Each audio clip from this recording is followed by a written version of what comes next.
Hi there, everybody. It's Fred Thomas, and you are watching Rideable TV, the YouTube channel for Frame and Wheel, 80 bikes, and all things bike. And today I'm going to do a bike tour of this Merckx EFX-1 carbon road bike. But before I do that, let me remind you that Frame and Wheel is a reselling service provider.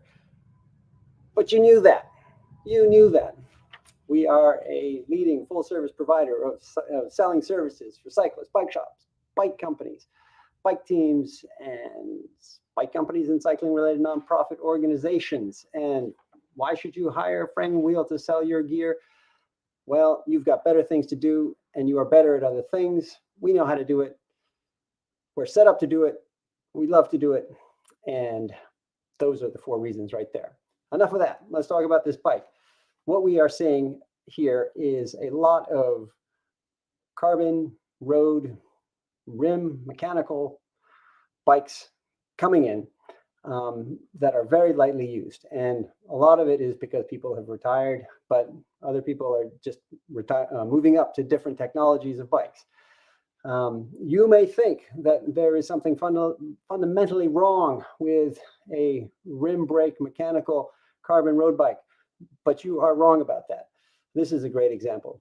This is a very lightly used full carbon road bike that was ridden recreationally, maybe enthusiastically, and then placed in storage for quite a bit of time. It's roughly a 2012, but despite the fact that it's rim brake and mechanical and 10-speed, it is in excellent shape and would make a great entry-level road bike for somebody who just wants to get out and start riding roads, but doesn't want to dive into the new technology and of hydraulic fluid, electronic shifting, latex in the tubes. So that's what struck me about this bike. And as you would imagine, it's the frame itself is full carbon, so it's quite light. It's got a 10-speed Shimano 105 drivetrain. It's a compact, so that's good for hills. 1125 cassette. In the back, it's got some nice upgrades: a carbon seat post and carbon handlebars, and the perfectly good, durable, strong, light aluminum wheels. Fulcrum Racing 7. They're running very lightly used 23 millimeter tires. You can get 25 millimeter tires on there. 28 millimeter tires, no. You got to dive into the new generation if you're really hooked on wide tires. But I will say we were riding 23 millimeter tires for decades, and then once we got 25 millimeter tires for the bat and kill, we were like, wow, these tires are so wide. And now 25 millimeter is standard.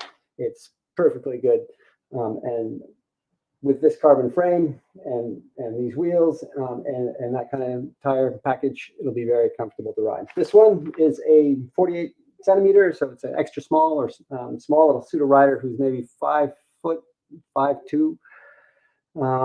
It's got a head tube of 15 centimeters, and it's women's specific geometry. So I think that just means that the head tube is a little higher than the EMX. I don't know how they differentiate it, but the effective top tube is 51 centimeters, and this one weighs in at 8.2 kg or 18 pounds. So that's a light bike, and it's in great shape, and it's on the store right now. We ship within 1 business day, so if it speaks to you, make it yours and get out there and ride.